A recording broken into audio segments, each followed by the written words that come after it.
Hi guys, good morning. I am Dr. A.R. Vijay Babu, working as an assistant professor in Department of EEE, Vigyan's Foundation for Science, Technology and Research. So in this semester, we are dealing with the subject Energy Audit, Conservation and Management, in short EAC.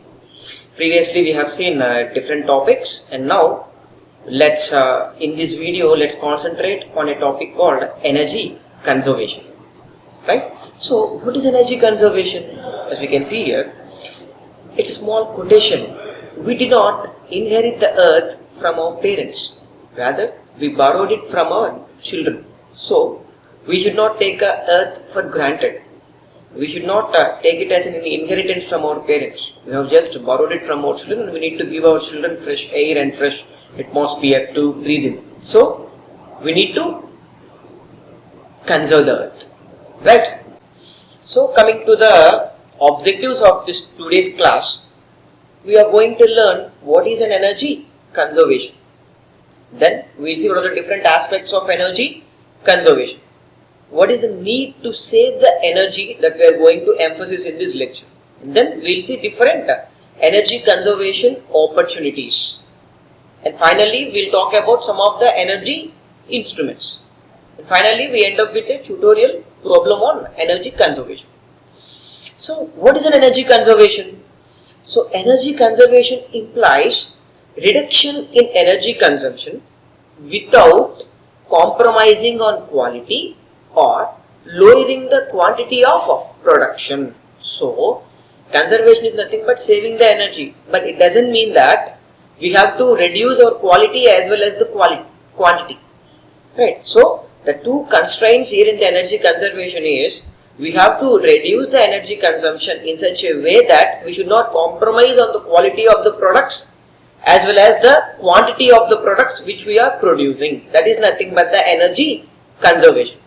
So, the GDP of any country is proportional to per capita energy consumption. We already discussed what is per capita energy consumption. What is this? The energy which is consumed per person in the country is nothing but per capita energy consumption. It is total consumption of a country divided by total population of a country. Right. So, we already seen it. The GDP is proportional to the per capita energy consumption. So to implement measures of energy consumption or the energy conservation, some investment have to be made. Right. In order to implement the energy conservation, we need to take in some energy conservation opportunities and we need to incorporate those in our industry or in our home. But one important thing we should keep in mind, energy conservation, we are doing it, it's fine, but money is also very, very important. How and why? Say for example, if I am getting a bill of 2 lakhs monthly. So in order to reduce that bill, I have used one energy conservation equipment, and by using that equipment, I reduced my energy consumption to 1 lakh. Fine, it's very good, right? But if the cost of that equipment is 5 lakhs, what is the meaning in it? On the other hand, if the cost of the equipment is 50,000, it's a very good meaning in it. So that is what. So money is important, as well as conservation is also important. So we need both have to be balanced. So ultimately, the energy which is conserved or saved is considered as the energy that is generated without any extra cost. I am conserving some 10,000 kilowatt hour of energy, which means I need not produce 10,000 kilowatt hour of energy by installing a new power plant. So that is why the energy conservation is nothing but the energy generated without any cost of generating it. It's a very important thing. Then what are the different aspects of energy conservation? The first one is the economic aspects. So in the economic aspects, what we need to think about, so the total production cost is equal to energy cost plus raw material cost plus labor cost, which we have already seen while we are discussing the energy audit, right? So production cost consists of 3 different costs. What are those? Energy cost, raw material cost and labor cost. So out of all these 3, we already know that the energy will definitely emerge as a top ranker, and thereby the major contribution of the production cost is the energy cost. So if I can reduce the energy cost, it is nothing but I am very drastically reducing the production cost. So how could I reduce the energy cost? By using some energy consumption or energy conservation or ENCON opportunity, I can reduce the energy consumption, and thereby I can conserving the energy, and thereby the cost of energy decreases. As the cost of energy decreases, which is a dominant in the production cost, so obviously the production cost also will be decreases, and the production of cheaper and better quality products is possible by conserving the energy. It is the first aspect of energy conservation, economic aspects. The second aspect is environmental aspects. So what is meant by these environmental aspects? How this environmental aspect is concerned with energy conservation? Through energy conservation, losses are reduced, right? So if I am conserving the energy means, what is the meaning of it? I am conserving the energy means I am reducing the losses. How it is possible? So efficiency is nothing but output by input. And what is input? Output plus losses. So efficiency is equal to output by output plus losses. As the energy efficiency increases, so the efficiency of an equipment is increased, but the output is constant, and thereby what we are getting it, so the efficiency is inversely proportional to the input. So as the efficiency increases, the input decreases. Whenever the input decreases, input is nothing but output plus losses. The output is constant. The input is decreasing and the output is constant. So what is the other thing that need to be varied? The losses should decrease. It is how, as the efficiency increases, the losses will decrease. So energy saved is energy produced. So no need to produce extra energy. So the losses which are reduced are nothing but the energy which is conserved.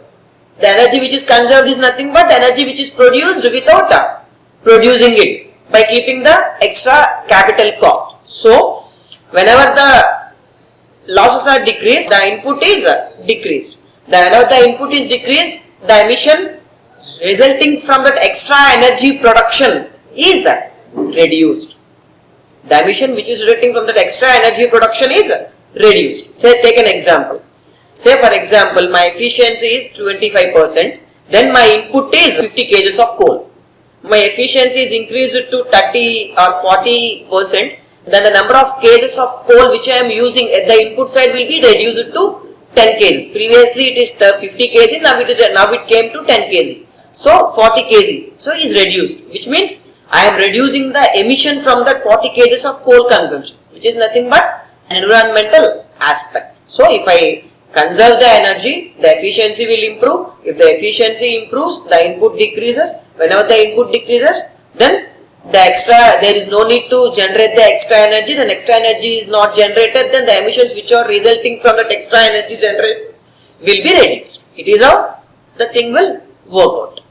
The third one is depletion of conventional energy resources. So day by day we know that the conventional energy resources are getting decreased day by day. So through energy conservation, the efficiency of the system increases, as I already told you. So once the efficiency increases, the input required to produce same amount of output for a more efficient system is less, obviously, as we have already discussed in the previous aspect, right? As the efficiency increases, the input decreases, and now the input decreases for the same amount of output. Obviously, then so the input, that is fossil fuels, are reduced or conserved, which can be utilized for many years. The conserved fossil fuels can be utilized for some other application, for some other time, some other purpose. It is how the three aspects of energy conservation lies in about. So, what are the three aspects of energy conservation? The first aspect is economic aspects. So, production cost equal to energy cost plus raw material cost plus labor cost. So, production cost, and in the production cost, energy cost is the dominating one. So, as we conserve the energy cost reduces, and thereby the production cost also reduces.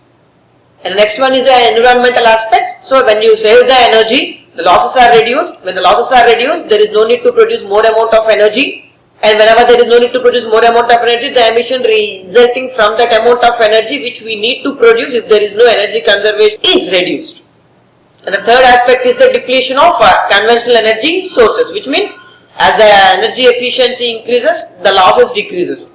Whenever the losses decreases, the input also decreases. Whenever the input decreases, so the fossil fuels are conserved. Input is nothing but the fossil fuels, it's coal, oil, natural gas for the coal combustion or oil combustion or a gas combustion, and those fossil fuels will be conserved. And because of that, the fossil fuels can be utilized for a more and more number of years. So, the second thing is why we should save energy and what is the purpose of saving this energy.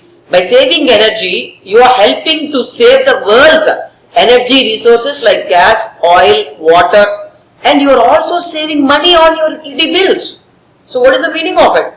So when you save the energy, it is nothing but you are first thing, you are conserving the fossil fuels, and that conserved fossil fuels can be utilized for more and more number of years. And one more thing, when you are conserving the energy, you are reducing your utility bills. Right? There is no need to pay much amount towards the electricity charges or water charges or oil charges or gas charges. Right? And the other one is, best of all, by using energy wisely, we can cut down on pollutants in air and water and making a better environment for everyone. So what is the meaning of this? So whenever I am reducing my energy content, which is nothing but I am reducing my input. Whenever I am reducing my input, the emission will be reduced because there is no need to produce more amount of energy, and thereby I am making the environment as a fit to live for everyone happily with a better shape. Energy. Without it, absolutely nothing would happen. The sun gives us two kinds of energy, light energy and heat energy. At night, electrical energy powers our light bulbs and appliances. There are two kinds of energies, renewable energy and non-renewable energy. Sunshine, wind, water, plants. The flow of energy from these guys never stops. Oil, coal, natural gas, atomic energy. There's a limit to these energies. These energies can be all used up. If we use too much, there'll be none left. So we really should make sure we're not using too much energy, shouldn't we? Does anybody know how we can use energy the smart way? If you're leaving a room for more than 5 minutes, don't forget, turn the light off. And on a sunny day, why not open the curtains and just use natural light? It's simple. Take out incandescent light bulbs and switch them to compact fluorescent bulbs. These use a lot less energy. Just turn off the TV when you're not watching it. Turn the heating down. If it's cold, wear more clothes. And when it's hot, try using a fan. When you're not using them, why not unplug some machines, like computers, TVs, radios, and video game systems? Something we all need to know, even after charging your phone, your charger will continue to use energy. So unplug it. Water is precious. Energy is needed to clean it. So how about saving a little? Instead of taking a bath, take shorter showers. Try not to keep the water running while you're brushing your teeth. Drippy taps waste a lot of water. Just think, a leaking tap wastes enough water to fill a soda bottle every 30 minutes. Set your washing machine to wash at 30 degrees Celsius. Dry your clothes outside instead of using a tumble dryer. Close the fridge door and never put a hot meal in the fridge. It takes a lot of energy to cool it down. Do you know about Energy Star labels? Well, products with Energy Star labels use much less energy than the others. Keep an eye out for them when you're shopping. And how about riding a bike instead of driving? Being energy smart means doing little things that are important, like using both sides of a piece of paper. And if you can reuse something instead of throwing it away, please do. Want to know something funny? All of these tips won't just help save energy, they'll save you money too. Want to know more about energy? Check out another great video we made. What is energy? And if you're done with the computer, remember, shut it off. So what are the different energy conservation opportunities? So let's talk about the energy conservation opportunities for lighting. So particularly if I take some lighting system, by doing some of these measures, we can conserve the energy. The first measure is turn off the lights when not in use, right? Turn off the lights. If you are not using the lights, it's a simple thing. It sounds simple, but it will add more to the energy conservation. Take advantage of daylight by using light colored or loose weave curtains on your windows to allow daylight to penetrate more into the room. Use the lighter colors on the wall to reflect the daylight. So if I use a light color curtains and light color paintings, then obviously the amount of illumination will be more in a room. You can observe it. If you take a room, if you colored it with red color, if you want a light, the amount of illumination you will get is very less. But if you take the same room and you color it with white color, the amount of illumination which you are going to get will be higher. Same light, same lumens, but because of the color, dark color will absorb the light, but the light colors will reflect the light. Because of that, you will be getting more amount of light on your work plane. So D does the lighting fixtures to maintain illumination. So clean the tube light fixtures. When you do that, automatically the illumination will be increased. So compact fluorescent lamps are 4 times more efficient than incandescent bulbs and provide the same amount of lighting. Even LEDs are further 6 to 7 times more efficient than incandescent bulbs. So go for incandescent, if you are using incandescent, go for compact fluorescent or LED lamps. So use electronic chokes in place of conventional copper chokes. You can see in the figure over there. Use the electronic chokes in place of a conventional magnetic ballast. So by using these electronic chokes, you can reduce the energy consumption. So all these are the different energy conservation opportunities for lighting. So you can see it here, a small example. It's a 60 watt incandescent bulb, a 14 watt CFL and a 12 watt LED. When you compare, you can see it there. The life of this incandescent lamp is 750 hours, but the life of this CFL is 10,000 hours, but the life of this LED is 50,000 hours. But the cost of CFL is more than that of the cost of the incandescent lamp, and the cost of the LED is more than that of the cost of the CFL as well as the incandescent bulb. But the number of hours of lifetime, you can see incandescent is 750 hours, whereas this one CFL 10,000 hours, whereas the LED 50,000 hours, same illumination. You will get the same illumination. So what is the meaning of that? You can see the price comparison also over there. The price is very high when compared to incandescent. CFL is higher. When compared to CFL, LED is higher. But when compared to the number of hours of operation, in the lifespan of a CFL lamp, you can use almost 13 incandescent lamps. In the lifespan of a single LED, you can use either 16 incandescent lamps. So now you can see there is a cost reduction of $58. Lifetime savings if I use a CFL in place of an incandescent. But if I use LED, I am getting a lifetime savings of around $200. Lifetime savings in the sense, initially the cost may be higher, but the energy bill is reduced over its lifetime. In the meanwhile, you need to purchase 13 incandescent bulbs for a single CFL. You need to purchase 17 or 18 incandescent lamps for a single LED during that lifetime, right? The next one is the energy conservation opportunities for fans. So what are the energy conservation opportunities include replace the conventional regulators with electronic regulators for ceiling fans. The normal regulator, as you can see in the figure, consumes 70 watts, whereas the electronic regulators will be consuming only 50 watts. So because of that, there is a reduction in the energy saving. And one more important thing is, whenever you are installing the exhaust fan, you should always keep the exhaust fans on an elevation higher than that of the ceiling fans. Otherwise, if you keep the exhaust fans below the ceiling fans, the wind which is coming from the ceiling fan also will be sucked by the exhaust fan, and thereby the energy consumption of the exhaust fan will be more. If I keep it on the top of the ceiling fan, then the wind coming from the ceiling fan will come down, and whatever is the heated air will be moved upwards because of its high density, and that air will taken away by the exhaust fan to the outside environment, and thereby you can reduce the energy consumption.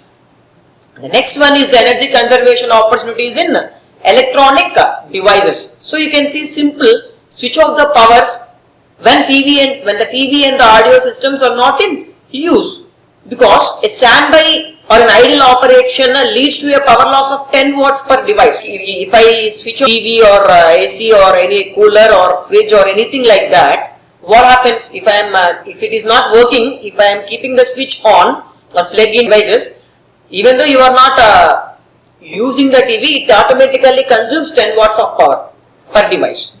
So it's always advisable to remove the plug from the socket when you are not using any electronic device, even the mobile charger, right, etc., a laptop charger, all those things. So energy conservation opportunities for gas stoves. So it seems very funny, but by using this energy conservation, we are not conserving the electricity, but we are conserving the LPG, which is also a fossil fuel, right? When cooking on a gas burner, use moderate flame settings to conserve the LPG. Instead of using a high flame setup, use a moderate flame setup. And one more thing to remember is, whenever you see a blue flame on your gas stove, it is nothing but your gas stove is efficiently working. That is, it is taking less amount of LPG for producing the flame. And the blue flame is a very efficient flame, and you will get more amount of heat. But whenever you see an yellowish flame, it is an indication that the burner needs cleaning. Whenever something got stuck inside a burner, you will get the yellowish flame. Whenever you are getting the yellowish flame, it is nothing but you are not using the gas stove properly. Which means, what is the problem with that? If you are not using the gas stove properly, then there is a chance that more amount of gas is producing for the same amount of heat, right? So always clean your burners, and they are showing the yellowish flame. So use pressure cookers as much as possible instead of induction cookers or electric cookers to conserve the energy, right? Use lids to cover the parts with cooking. So use the lids to cover the pans while cooking, and when you put a lid on the pot, automatically you can conserve that amount of energy. So the one more important thing is, bring the items which are taken from the refrigerator like fruits, vegetables, milk, water, etc. to normal room temperature before you put them on a gas stove. So, while doing so, you can reduce the gas consumption, because instead of heating the 10 degrees centigrade fruits or vegetables on the stove, it's better to heat at 30 degrees vegetables or fruits on the stove, so that the amount of energy required to heat the 10 degrees centigrade food, 30 degrees centigrade food will be reduced. The last one is the energy conservation opportunities for air conditioning. So keep regulator always at 25 degrees position. Instead of keeping the regulator 18 degrees or 19 degrees or 20 degrees, it's better to always keep the regulator 25 degrees centigrade, right? And one more thing, prefer air conditioners having the automatic temperature cutoff. Automatic, so use the air conditioner which is having a automatic mode of operation in it, so that automatically it will turn off the AC whenever the temperature which you have set is reached.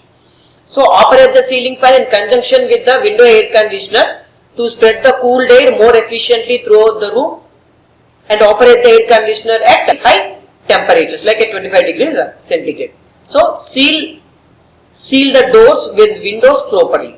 And one more thing is, leave enough space between the air conditioner and the wall on which you are mounting the air conditioner to allow the better air circulation. A roof garden can reduce the load on the air conditioner by increasing the heating load or by decreasing the cooling load. There are different energy conservation opportunities in different energy consuming equipments, right? Saving energy around the home is easy when you know how. Just follow these simple tips and you'll soon enjoy great savings on your energy bill. Did you know that hot water systems are the biggest energy user in most households, accounting for around 30% of a home's energy use? Whenever possible, use cold water instead of hot. Washing your clothes with cold water is a good place to start. The average shower head uses at least 10 litres of water per minute. That's a lot of water. Install a low-flow shower head to greatly reduce the water flow. Take shorter showers. Use a shower timer and try to keep it under 4 minutes. Refrigerators typically account for 15% of a home's energy use. Make sure yours isn't using any unnecessary energy by setting the temperature correctly. 4 degrees for refrigerators and minus 15 degrees for freezers will ensure safe storage of food and minimal energy use. Do you own a second fridge? If it's only used for drinks, switch it off when you're not using it, or put a timer on it. If you find you never use it, why not get rid of it? It could be adding hundreds of dollars to your energy bill. Appliances on standby account for around 10% of a home's electricity usage. That can cost you well over $100 a year on wasted energy. The easiest way to save energy is by switching off appliances at the wall after using them. Enable the energy-saving features on your computer and switch it off at the wall after use. And of course, don't forget to switch the lights off every time you leave a room. How well your house keeps out unwanted weather doesn't just affect your comfort, it also greatly affects your energy use and bill. Heating and cooling typically accounts for around 25% of a household's energy usage. Check the seals on your windows and door joins to make sure hot or cold air isn't escaping. If it looks like there are gaps, visit your hardware store and ask about materials to improve seals. Only use heaters and air conditioners when you need to, and close doors to stop energy from going to waste. Air conditioning isn't the only way to keep your house cool. Use fans, cross-ventilation and external shading whenever possible. Or for a cheaper, more natural solution, planting deciduous trees on the western side of your house can provide shade in summer while letting light through in winter.